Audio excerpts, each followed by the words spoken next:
Go ahead. What is Noon Sakinah?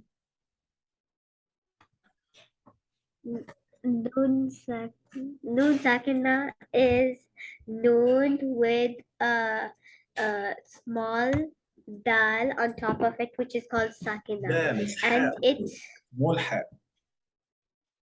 Yeah, small ha on top of the noon. That's one of the shape. And the letter, huh? One of the three shapes of Noon Sakinah. We have still another two shapes of Noon Sakinah. Yeah, we have other two shapes. One of them is the noon with the ha on top of it.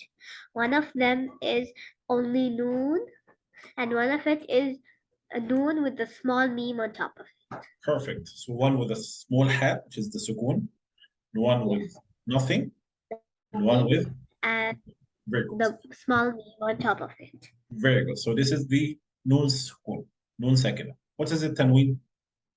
Tanween is any letter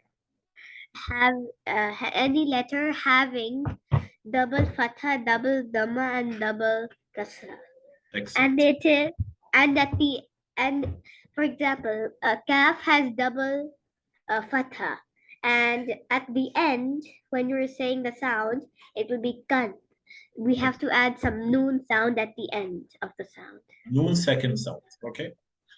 That's why when we ask you the question, why Noon Sakinah and Tanween share the same rule? So the answer is because they both have the connection with the same sound. Okay. Yeah. Both the Noon Sakinah and Tanween have the same sound, which is Noon Sakinah sound. Okay.